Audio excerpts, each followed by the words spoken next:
Welcome to T-Smack, home of the T-Smack. May I take your order?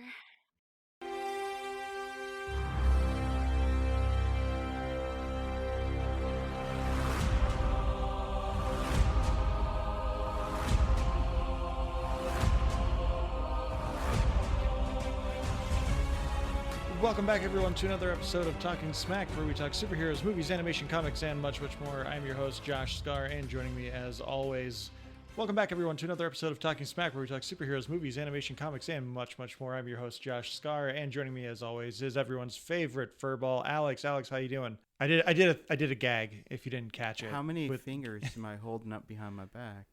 2, Have we had this conversation before? potentially. Interesting. So when does the reset start? If I told you that, I'd have to kill you, Oh no! Wait, or at least let you die. but if you're the one who's experienced all this, doesn't that mean... Do you have a really nice 3D model? I can do a holographic 3D model. That's the best I can do. Okay. Can you hold a push-up plank in the middle of a room? Definitely not. Not in my old age. That has never done yoga in my life. Okay, all right. I don't think it's you who's the chosen one here. Damn. I have no delusions of grandeur with that assessment. You know, there are certain celebrities where they just suddenly pop for you. You get them, right? For me, it's Chris Pine. I didn't really like... I never particularly liked him in Princess Diaries 2, which is kind of the point. I never knew that. I learned this year that he was in Princess Diaries 2. You didn't realize he was the main love I interest? should say I realized. I didn't learn. Right. Like I know of it because it was always on Disney Channel, and like obviously Anne Hathaway is gorgeous, so of course a teenage boy is going to be watching that. Don't care about the substance, care about what's on screen. But no, I never realized that Chris Pine was the handsome prince that was also the antagonist, the fighters to lovers trope with them. Never realized that it was Chris Pine. So for me, Chris Pine, he really popped for me when I saw him at the Oscars. I think it was maybe 2015, 2016 Oscars. They cut him in the crowd. He had a beard. There was a bit of gray in it. He was like emotional for some reason. I was like, oh, Chris Pine is an attractive man. And some of the roles he's been taking. I remember Emily Blunt. I saw, The Devil Wears Prada. I remember her in that and some of her other roles. But in Edge of Tomorrow, Live.Die.Repeat, holy crap, I was like, I must watch everything she's ever been in and will be in. If they even say cameo, 45 seconds, I am buying a ticket to that movie because goddamn Emily Blunt in this movie. Yeah, I can't say looking at Chris Pine's IMDb, like I became more familiar with him with Star Trek 2009, and just like he just became a guy after that. Yeah, I'd say the first time I was ever exposed to him, for lack of a better word, would be with the Princess Diaries 2 Royal Engagement. But no, it never clicked for me until my kids were watching Princess Diaries 2 on Disney Plus earlier this year. It's like, wait a second, that's Kirk, that's Spider-Man, that's the Bard. Like, wow, I didn't realize he's been acting this long. And he just was generically handsome man before he started doing the bleach blonde look. Where there aren't a whole lot of, hey, it's that guy people in Edge of Tomorrow / Live.Die.Repeat, whatever title you want to give this movie, based on I think it's technically a manga, or I feel like it's always been references like the Japanese comic, and most of the things that I've read, which that one is All You Need Is Kill. All You Need Is Killed. That's right. But yeah, there's no, oh, it's that guy. It's hey, it's Brendan Gleeson. Hey, it's Bill Paxton. Hey, it's Tom Cruise. Hey, it's Emily Blunt. Everyone else is just kind of a background actor. But overall, we're going to talk the 10-year anniversary, because one of the things that Alex and I are planning on doing, because we were trying to fill in some episodes a little later in the year, and we're like, 10 years. What was 10 years? 2014? Holy crap, 2014 was stacked. And we kind of picked a couple of specific movies that we wanted to talk about more in depth than we will for the 2014 review. This is being the first one, Live, Die, Repeat, Edge of Tomorrow, again, whatever you want to call it, whatever you want to rebrand it. For me, it's always going to be Edge of Tomorrow, because I remember wanting to see this in theaters. But we're going to talk more about it when we come back after hearing from Karen and Ann over at the Sugar Coated Murder podcast. We'll be right back. Hey, Ann Varner. Hey, Karen Beatty. We need a promo. You know, like where we talk about what we do on our podcast. On our Sugar Coated Murder podcast? Like how we love to bake and talk about murder? That's what we need to talk about. There you go. I think we've talked about it. Y'all find us on all your favorite listening apps. Stay sweet. And don't murder. Because if you kill people, we will talk about you. Especially if you're in a time loop, that's going to be a bad time for everyone. Although maybe you could figure out how to make them not talk about you, which would be to not murder. That's neither here nor there now. We are going to talk about Edge of Tomorrow, Live, Die, Repeat. I'm going to keep saying it because people know it by different things. I think even in the thumbnail I put /Live, Die, Repeat, just because some people literally do not know that this movie is called Edge of Tomorrow, because at some point in the marketing or the DVD release, they just started putting Live, Die, Repeat front and center on the title, or at least in bigger fonts on the cover, instead of Edge of Tomorrow, which, like, I think Edge of Tomorrow is a pretty good title for this. See, I've never understood what the hell Edge of Tomorrow is supposed to mean. I mean, yes, it's a war movie. It's, you know, it starts with tomorrow we're going to land on the beach. Edge of Tomorrow sounds like one of those catchy marketing phrases. You know, it's like, oh, it's like the edge of the knife, but it's the edge of tomorrow. How do you not get it, man? Yeah. I mean, Edge of Tomorrow, because he can't get into the next day because he keeps dying. Some, like Groundhog Day, midnight comes around or 4 a.m. comes around, whatever it is, and then he doesn't get to tomorrow. He has to go back to today, or the beginning of the day, however you want to say it. And so he is always at the edge of tomorrow, and the idea is to go beyond the edge and get to tomorrow. Like, I get it. It's poignant. I like it. Maybe if there was a Lady Gaga song. You know, I'm at the Best edge. I can do is Adele Dazeem. Of tomorrow, holding out a hope for you, or whatever the hell that song is. I'm cutting that part out because I can't sing for shit. I think, yeah, if it had a catchy Adele song, yeah, just take the Skyfall song instead of repeating Skyfall for 65 seconds, say Edge of Tomorrow for 30 seconds. I do not understand. Like, I know why they gave it to her is because it's Adele and they got to make sure she gets her EGOT. But, like, I do not understand the love for Skyfall, both the movie and the song. Like, the only thing I remember from that song is that she says Skyfall a bunch. Let the sky fall when it crumbles. I have no idea either. That song, I can listen to it. It's insanely listenable. I have no idea what she's singing about. Skyfall, it hit me at the right moment, but I can definitely agree. Anytime somebody criticizes it, like, why is there a train through the wall? Why did they remake Home Alone? I love Skyfall until they do the Bond estate. Like, that's where the movie just plummets for me, because I think a lot of the stuff they do is really good. Like, you're talking about the train, that reminded me of Speed, which apparently is also celebrating its 30th anniversary. Don't say that. That whole sequence for me was just fantastic. I loved that, because that was actually like a miniature set that they created. It wasn't CGI. Oh yeah, no, it was great, but it still is very much like that train's gonna come down the wall, and it does. And it was in the era of, what was it? We had The Dark Knight, Star Trek Into Darkness, Skyfall, and one or two others where the entire crux of the movie is the villain allows themselves to be captured because that's part of the plan. Nick Mason from The Weekly Planet has an amazing breakdown of the plan for the villain from Skyfall, who I'm forgetting his name. Javier Bardem is the actor. Yeah. But he's just like, he has to know that James Bond is going to survive being shot on the train. And then he has to know that James Bond is going to come back, but he's going to be not as good as he was. But then he has to know that James Bond is going to get over himself and be better. And then he has to know that James Bond's going to bang his wife. And then he has to know that James Bond is going to survive another attack. And then he has to know that Q isn't going to plug in his USB drive into an unconnected laptop. He's going to make sure that Q plugs the USB into a laptop that's connected to the entire network that will release him. And then he has to know that, and going on and on and on and on. And it like, you hear it broken down like that and you're like, yeah, that plan is ridiculous, but that's the Joker plan, like you're saying. Yeah. But part of the thing that works for me so much in Skyfall is Javier Bardem sells that damn role. The look, the swagger, the way the movements. Of course, he knows about, that Bond would sleep with his girlfriend, so they do the little shot glass thing of, so it's not really competition. It's like, well, we have to knock the glass off and she can live. And then he shoots her. It's like, yeah, okay, that happens.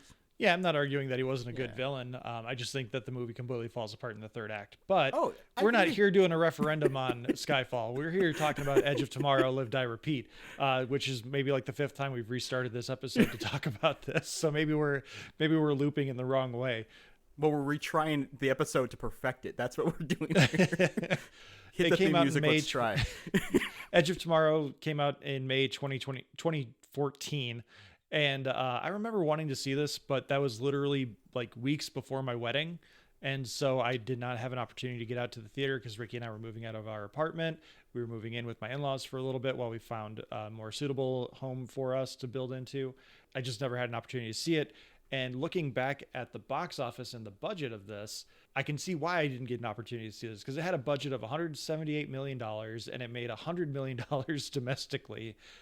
Totally worldwide global box office, it made $377 million, which not terrible return, but I think if this was an R-rated movie, one, it wouldn't have had that budget. But maybe for an R-rated movie, that $377 million is not too bad. But for a PG-13 blockbuster that, from what I remember around that time, did not have a whole lot of competition. Let me take a look. Well, the budget, if you look at the movie, is on the screen. They built those mech suits, dozens of them for background actors.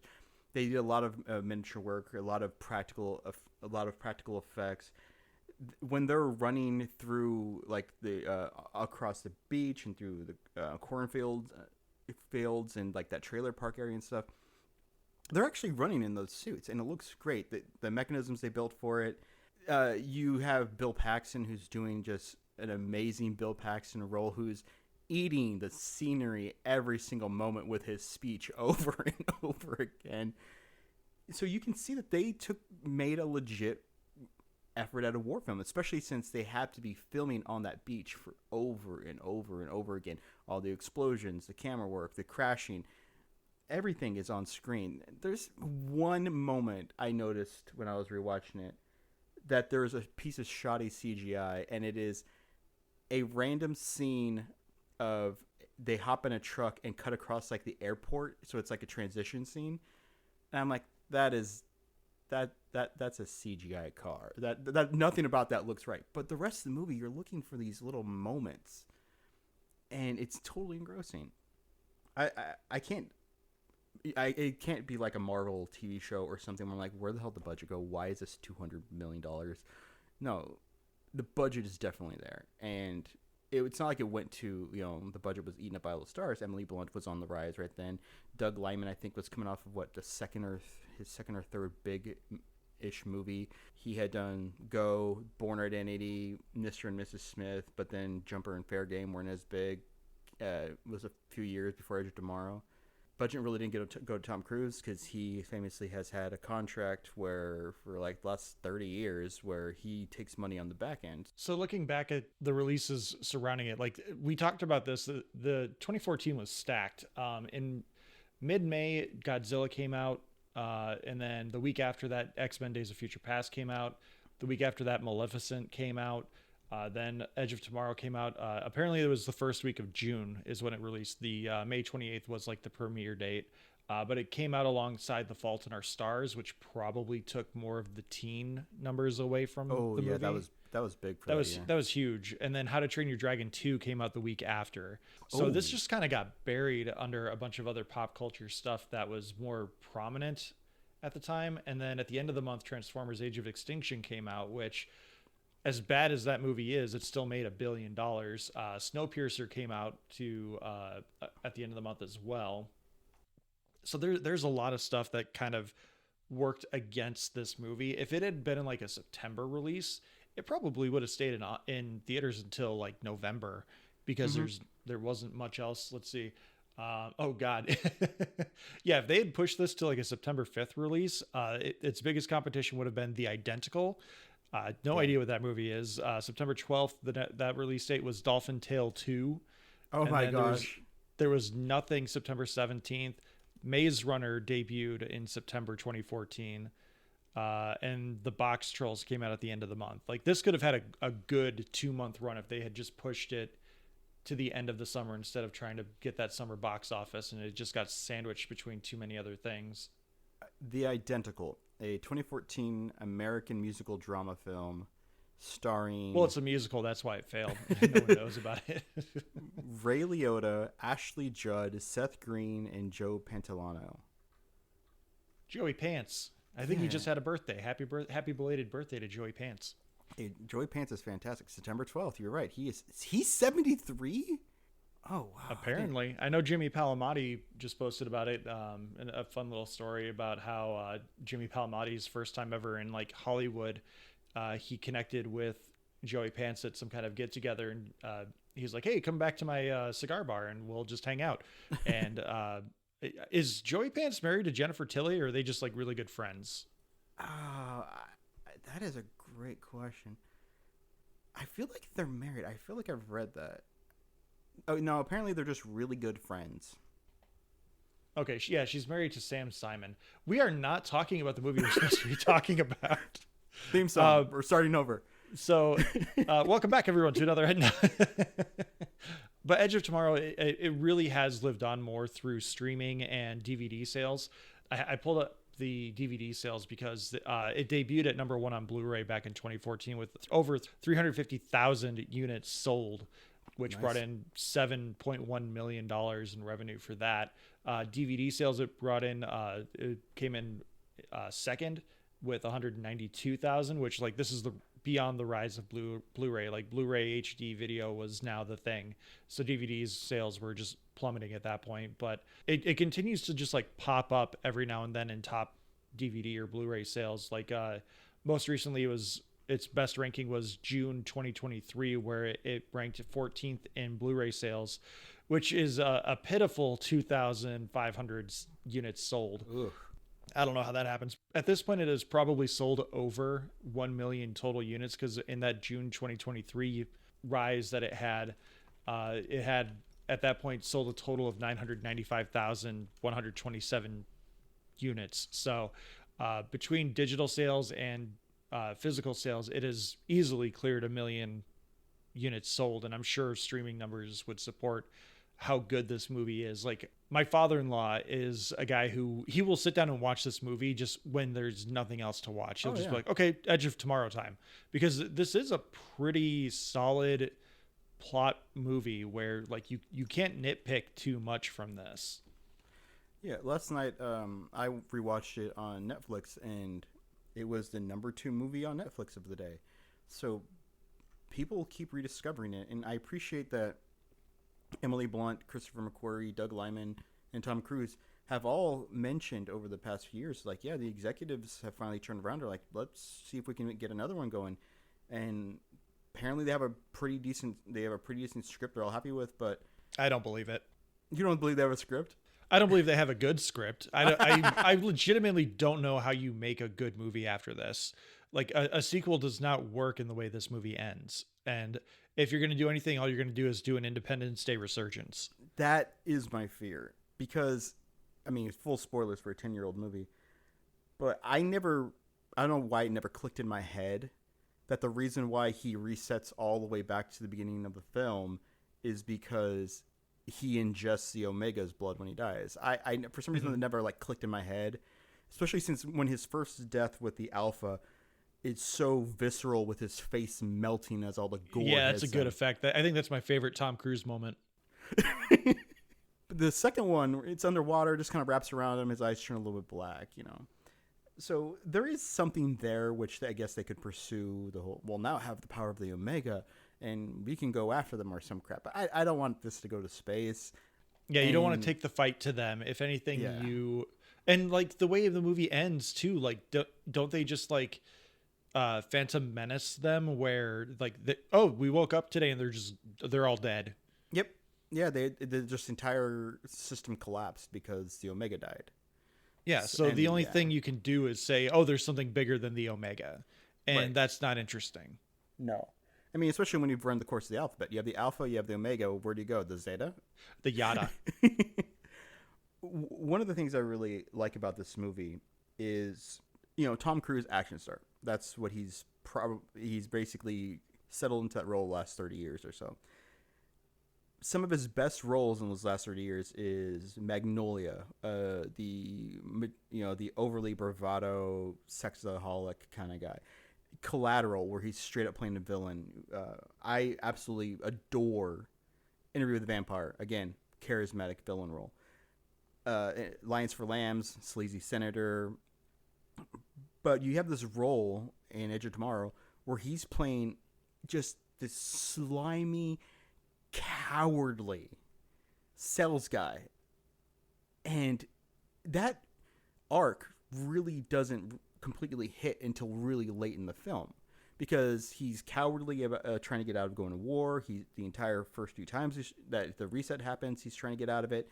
He tries to pitch Emily Blunt, Rita. He tries to pitch her on, hey, take this from me. What have you done to what can we do?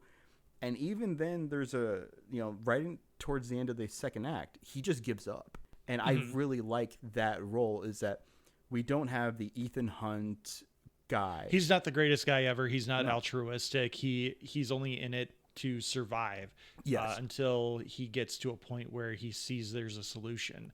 But he has to die several hundred times and go through the training. And like, I do appreciate that the movie goes through enough to also kind of like make you tired a little bit of probably the same way he is, where he's like, okay, let's go through this. Yep. 5.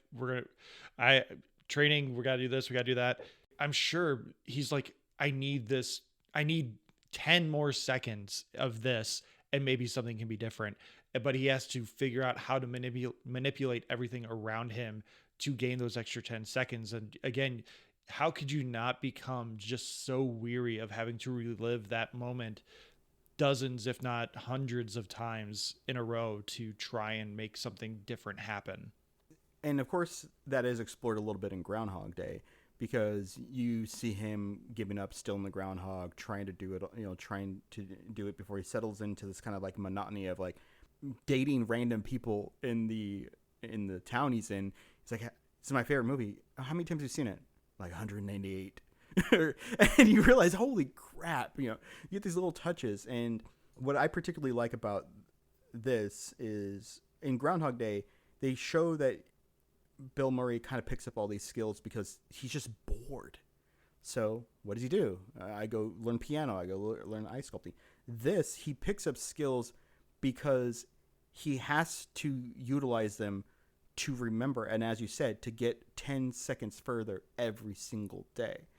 And when I was rewatching this, because it's been maybe about 2 years since I've seen it, I didn't forget how ripped Emily Blunt is. And they mentioned that, the Angel of Verdun has like 500 kills in one day of mimics when they're storming this beach, et cetera, et cetera. And I was like, oh yeah. So is there some kind of time loop where every time you go through, you get a little bit better? Like maybe your body transfers over with you, but they quickly say, no, you have to remember. You have to remember what you're doing. You have to remember how to use the equipment. You have to remember to duck. You have to remember to do this. So it's a very long game of bettering yourself through memorization versus bettering yourself necessarily. And obviously you're building up skill, but you can't build up your body necessarily. You're just building up your reactions and your timing.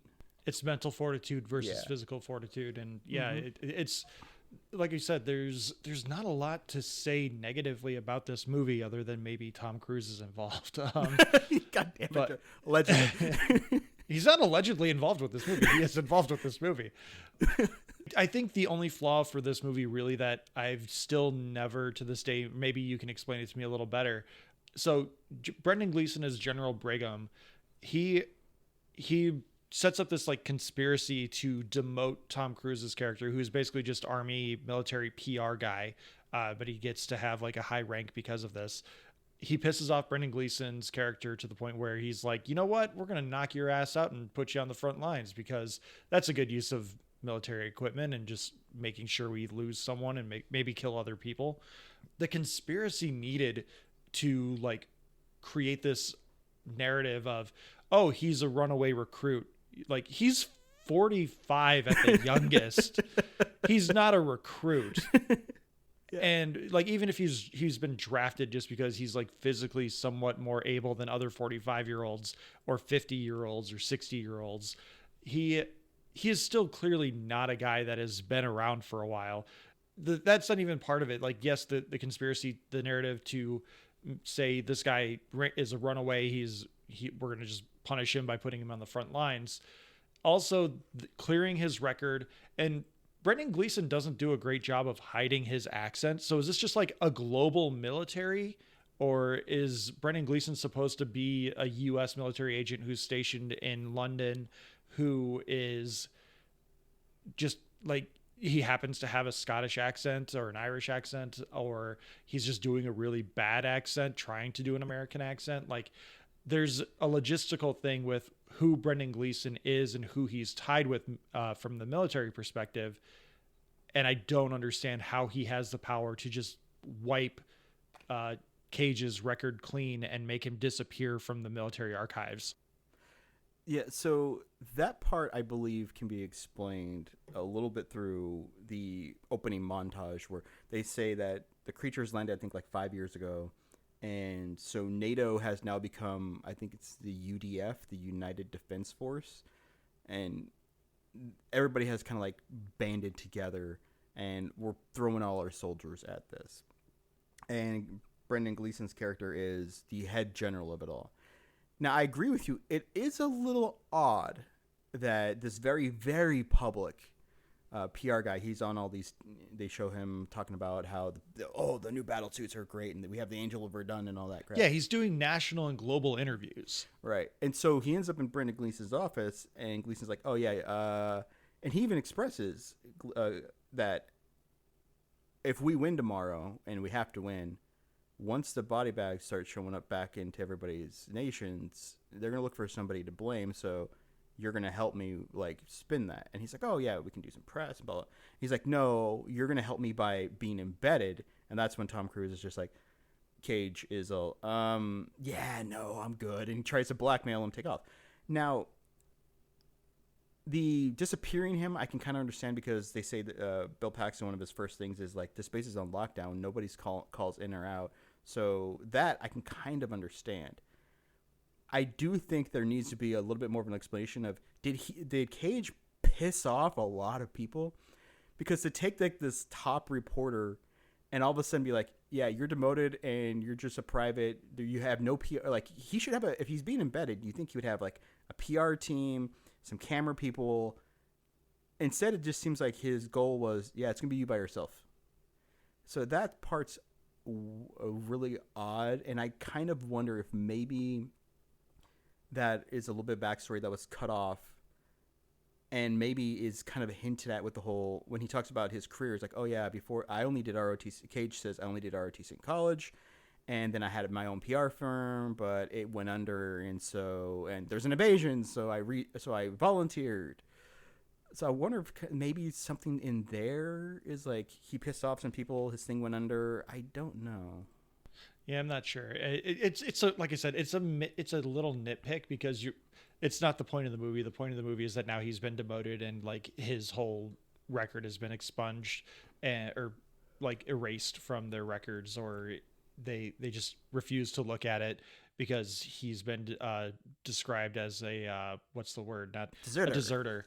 He's been described as a deserter. So like immediately in the military mindset, they're just gonna be like, well, we're not gonna believe a damn word this guy has to say, which makes sense. So it works, but it's still one of those narrative things that I'm like, there's a whole movie just to explain like what it took to get this guy's record just completely erased and get him over to this station and everything. But I do agree with your point that I think part of what makes this compelling is the fact that Tom Cruise is not playing the Ethan Hunt style character where he's just the greatest guy alive and he's so altruistic.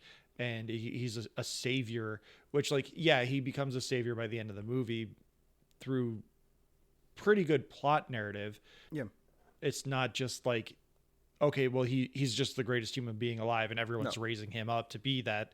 It's a literal story that he builds character through, and we find out through things later in the movie where they're doing like the road trip, and he's just trying to hide them away, and Rita's just like, how many times have we done this? How many times have we had this conversation?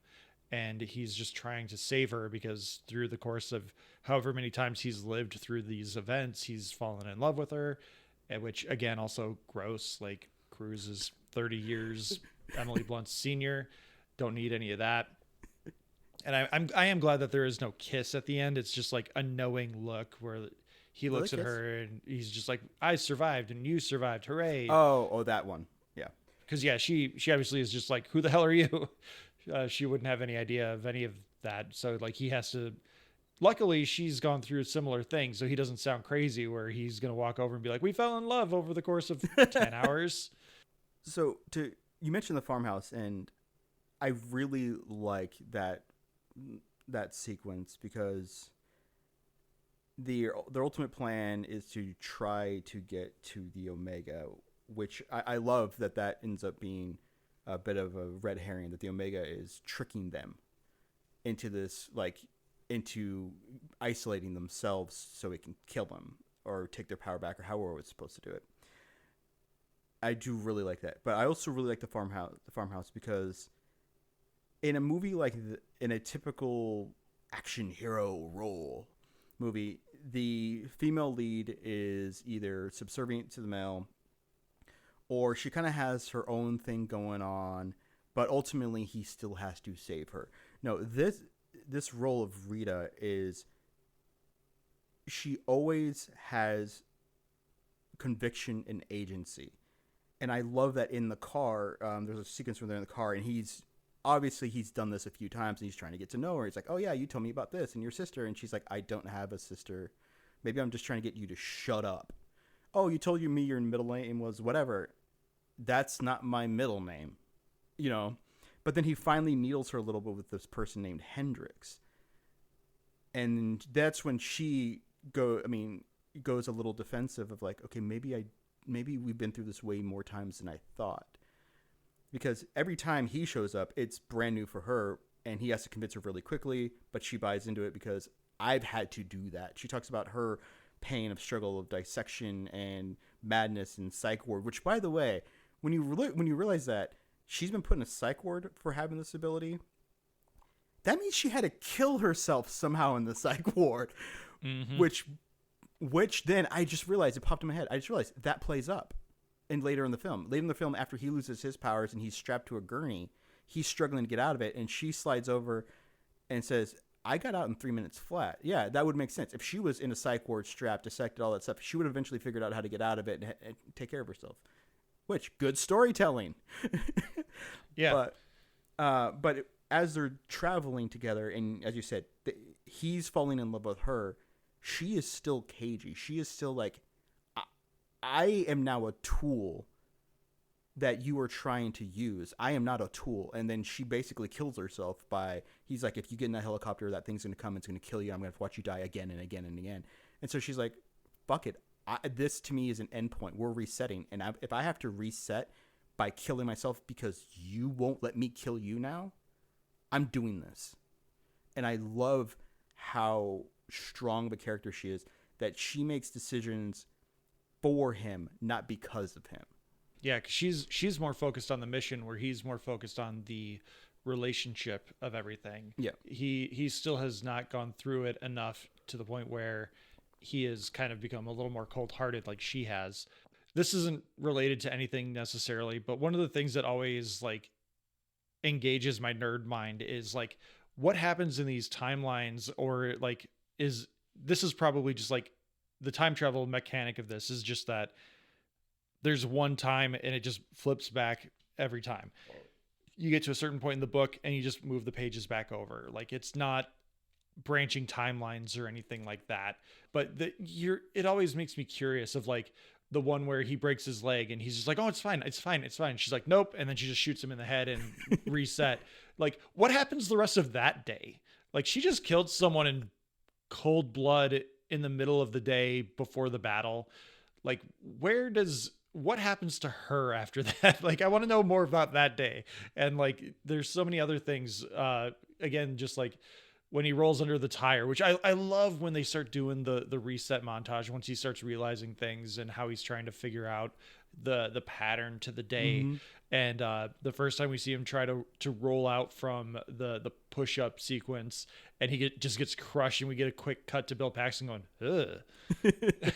Like, there's so many good things that makes the horror of this idea fun, and that's hard to do as well. Yeah.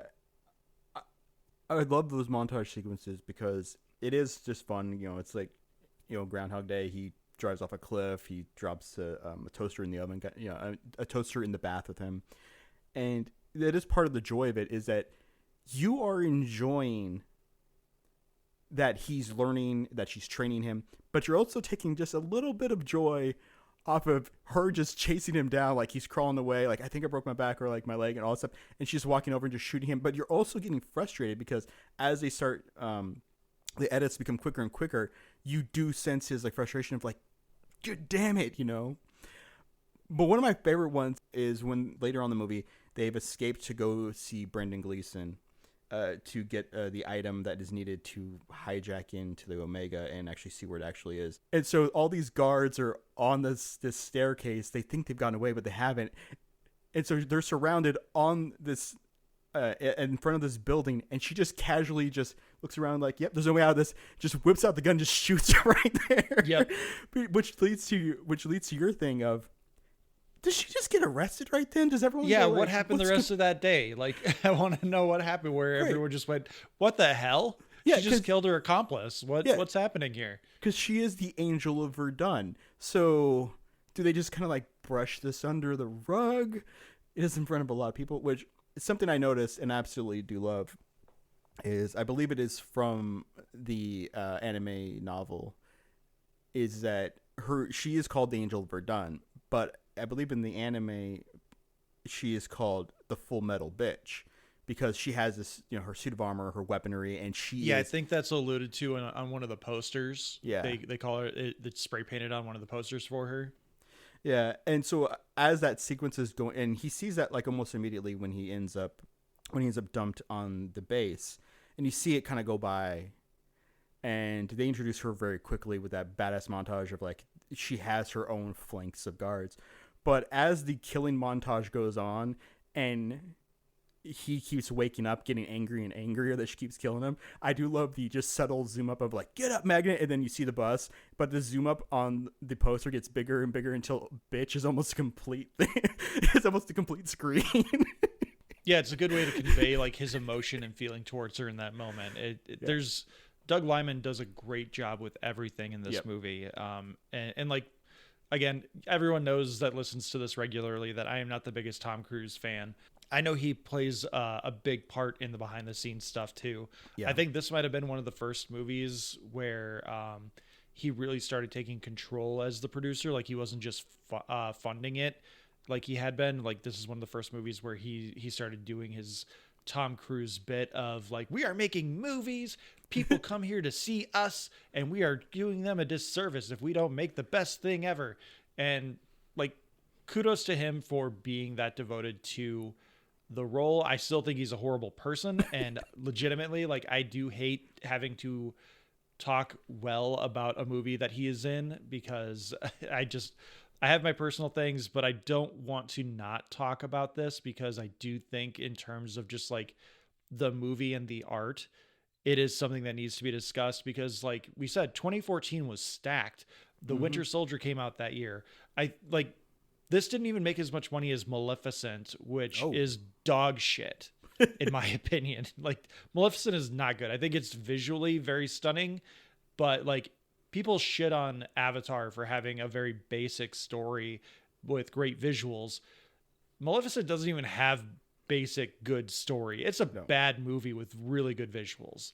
This is a good movie with good visuals that was made very well. Yeah. And this is the kind of movie that, again, if they just released it 2-3 months later, probably would have made $800 billion. Yeah. 800 million, $1 billion. Like there's little things, just like building up towards the big badass conflict at the end of the movie. If they make the right decision at the right time, this movie is probably even bigger than it already is. Like this has grown through word of mouth, similar to like Constantine, which they just announced that there's a Constantine 2 script that is done and Keanu Reeves is coming back for everything. Oh, that's actually going to move forward? Wow. Yeah, they confirmed yesterday that the script is done. It's going to be very hard R, I think they said very R rated, which fine. I think it's classic Warner Brothers where, you know, they're striking when the iron is frozen.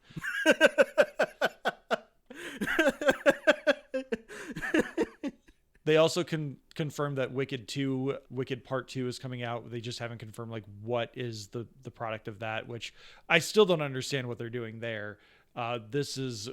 It's a Universal property with some Warner Brothers tie-in because Warner Brothers owns the like movie rights to The Wizard of Oz.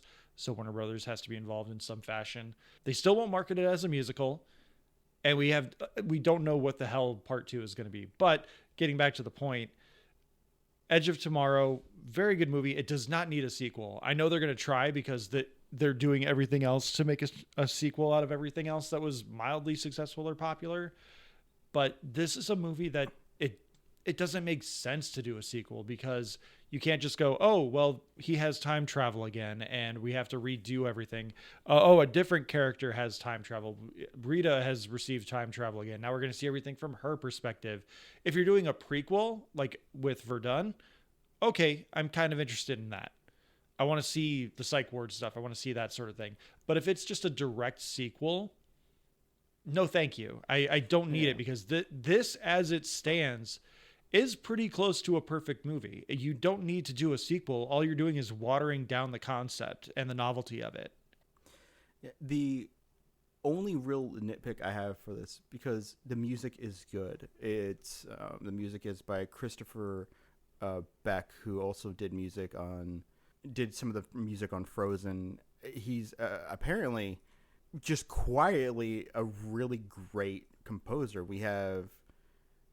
He did Free Guy. He apparently did the Hawkeye music. Ant-Man. He did the Peanuts movie, which I remember that having like a very charming little plot, charming music there. Worked on Pitch Perfect. The Muppets. I forgot about the Muppets.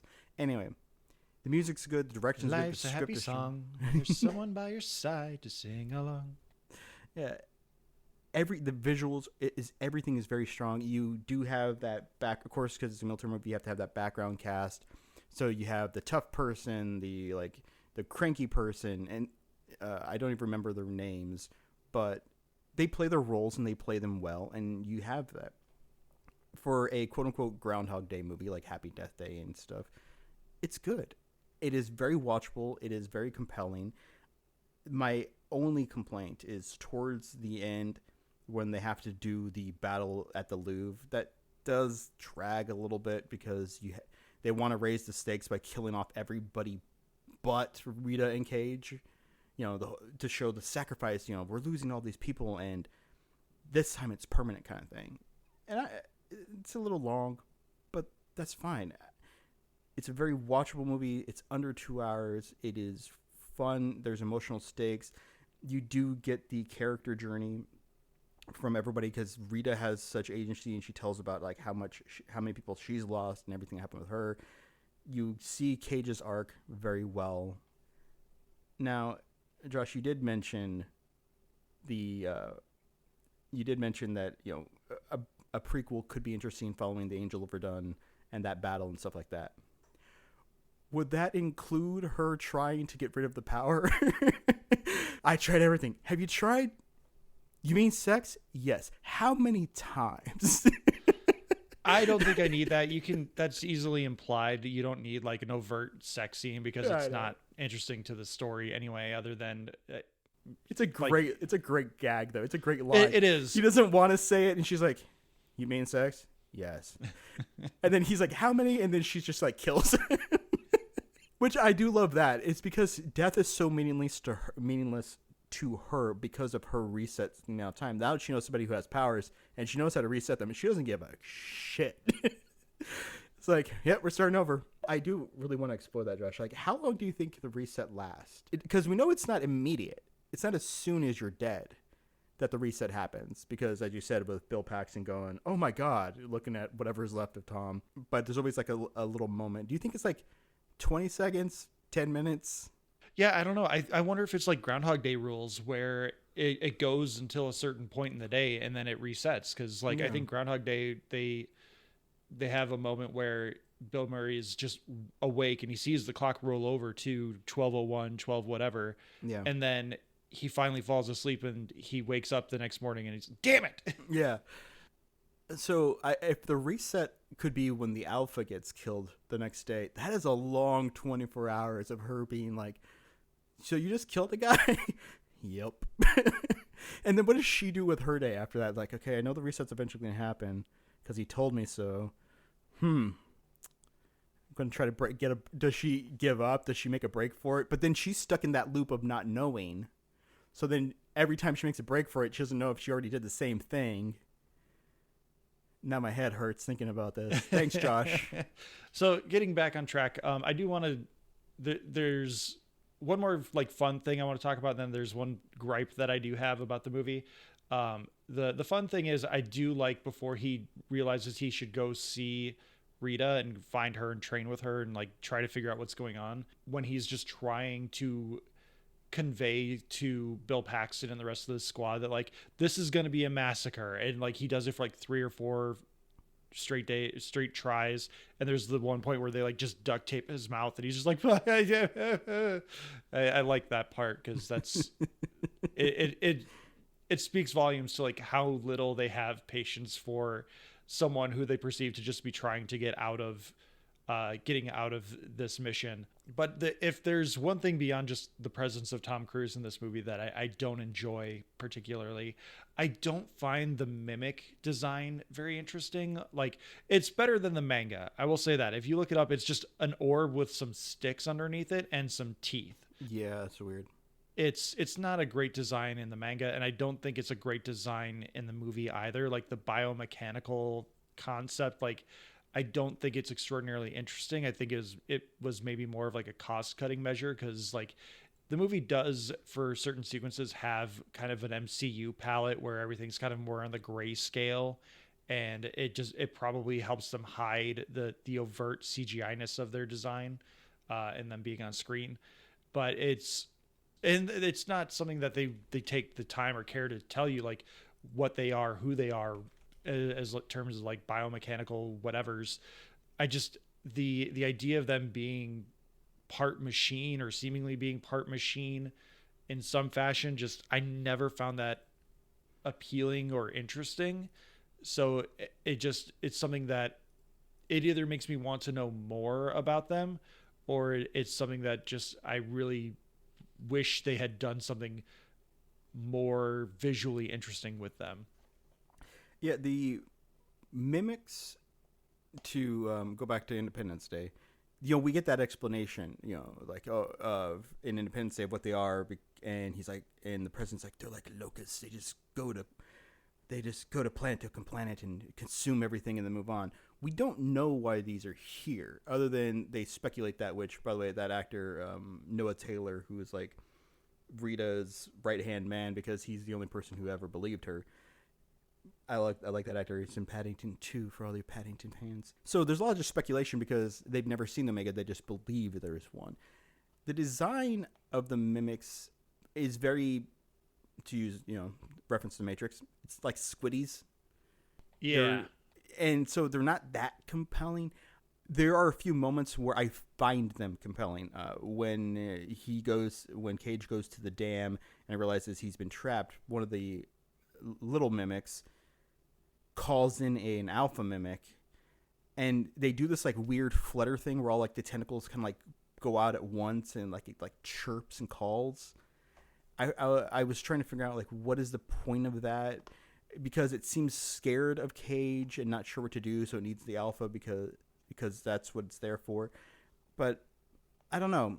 It's hard to say what exactly is going on with it.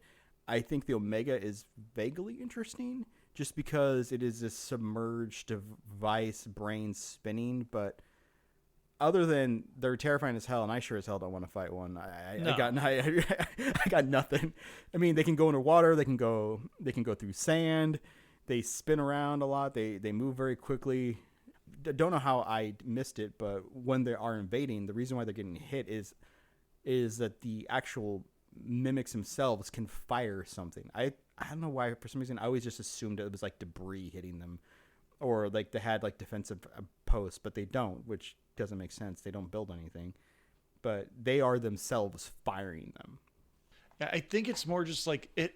The face is interesting, but the rest of the body, like you said, is just kind of like goopy or tentacles. Like there's good visual storytelling going on where you see them like change color, like it goes from blue to red or orange, and just different things like that you're just like, oh, what's happening? And you can kind of piece together what's going on. But part of a good creature feature, which I mean, this isn't necessarily a creature feature, but it always helps when the organism is a little more compelling and it looks interesting, where this is just a bunch of goop waving around a face, and it's just it's not interesting because you can't tell what it is.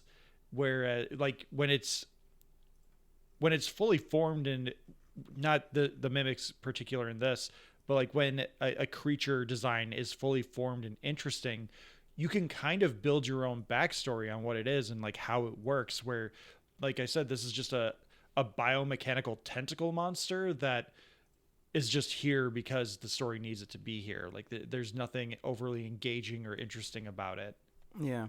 But I mean, we are really in the weeds here nitpicking, which is funny. Yeah. And like I said, I think this is damn near a perfect movie.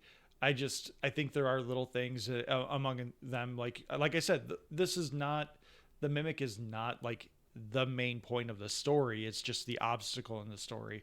So maybe they just didn't care about making the design more interesting. They did a better job than the manga, again, just to give them credit where it's due. Yeah. This weird lizard tentacle monster is more interesting than an orb with sticks for legs, and more menacing. But overall, I do find the mimics just kind of uninteresting to look at because there's maybe too much going on. I'm not sure. Yeah. I'm actually kind of surprised we never got like a video game or like even like a mobile game based off of this, because it leads right into it. You know, the respawn thing, you are the kind of like the chosen one or something like that. Yeah. Now that you mention it, maybe this will just be a little anecdote to close us out. But I remember when I worked at GameStop and BioShock Infinite came out, which similar concept, but the idea is more about like timelines and everything like that. I remember talking with one of my employees, because I was the assistant store manager, so I had help in hiring the store. Or were you assistant to the store manager or assistant store manager? Both, but mostly to the store manager. But one of my sales associates, Ben, and I were having a conversation, and we were talking about how it'd be really cool in BioShock Infinite if, like, the idea is that I forget is it Booker is the guy's name? I can't quite remember. Well, I'm going to say it's Booker. Mm-hmm. The idea is every time you die, you come back and you're back in Booker's office, and then you pop out and you're basically where you died, or like at your last save point. So the idea that we came up with as we were talking about this was that you're the Booker that made it a little further. Like you've gone through the idea, you've gone through the whole point of the game up to that point where your previous life died, and now you're kind of continuing on the timeline as the Booker that keeps going. And a cool, like back when achievements were a thing, if you could make it through in one run, if the idea of the achievement would be like the quote unquote one and only. So that's like you're the only Booker to make it through because you had the clean run. There's no other timelines needed. There's no branching timelines or anything like that. And from a video game perspective, like I think that idea for this makes a lot of sense too. But I don't know how you make the training montages interesting, and I don't know how you make it go beyond a generic shooter other than like the suit that you're wearing and being able to just like add on to it and do different things. Like I think leaving it as its own property as a movie and a manga, which I would love to see a pretty literal adaptation of the manga, to be honest, just to see how that moves and not just panel to panel.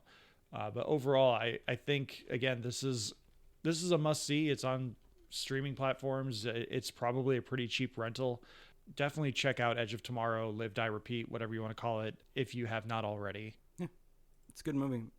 I saw it in theaters, loved it. Was a little sad that it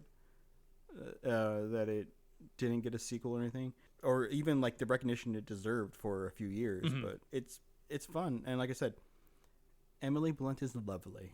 Jim from The Office, how dare he enjoy such a life? I am surprised that this didn't get more awards recognition, maybe because it was such a it's not a, what's the word, money pit. Yeah. From a box office perspective, yes, it was a money pit because Tom Cruise did his thing of making sure the movie was as good as possible and threw his own money at it. But compared to everything else that came out, especially that summer, this is probably an S-tier movie compared to most everything else that came out that year, which there's still a lot of really good stuff that came out in 2014, as we were discussing earlier. Yeah. Like The Sacrificial. or whatever the hell that movie was we referenced earlier. I don't even remember anymore. All I remember is the Identical. No, yeah, with Jimmy Pants. Joey Pants. Joey Pants. So with that, we will close out our first retrospective on, that was 10 years ago. The next one we are going to talk about is John Wick, which is kind of going to be a two-parter. We're going to talk specifically about John Wick 2014 in the coming weeks, and then we're going to follow that up with another episode talking about how Hollywood has mostly learned the wrong lessons from the success of John Wick. Yeah. But that'll be a few weeks out because we've got a couple of reviews to do in the next couple of weeks. We've got Transformers 1 and The Wild Robot, which are two animated movies I'm very much looking forward to. But with that, we are going to start wrapping up. Alex, please let everyone know about the Discord. Discord is where you can have a Discord with us. It's at tsmackpod@gmail.com. And please join us. It is perhaps the best way to communicate with Matt, the star of the show, because he is in there ready to work with you. So definitely check that out. You can find the link in the episode description below, as Alex just said. You can find us on all the social media platforms at Talking Smack Pod on Blue Sky, Instagram, Threads, Hive Social, Facebook, YouTube, TikTok, and of course Lonnie's website. You can email us at tsmackpod@gmail.com. Give us your thoughts, reviews, talk about the stuff from 10 years ago that you really enjoyed, and maybe we'll bring it up in our 10 years ago episode. Alex, who's doing our remix? Christoph Beck, because he's just quietly out there working, picking up everything. I believe he's choosing to remix our theme song instead of doing Frozen 3. Thank you to Leo Allen for our musical themes, Beppo for our original avatars, Retro Ale Studios for our Ricky avatar. Please like, subscribe, rate, review on your podcatcher of choice. And most importantly, thank you so much for listening and take care.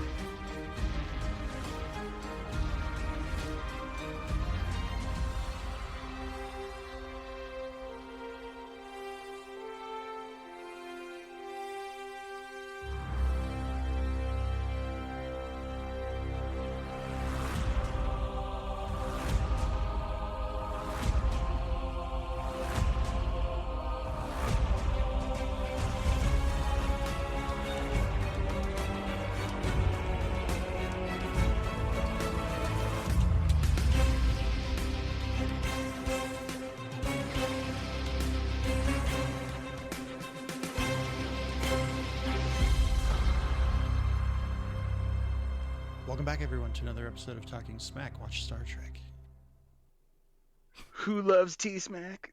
I love T-Smack. Is it true? Mm-hmm. I do. Ooh.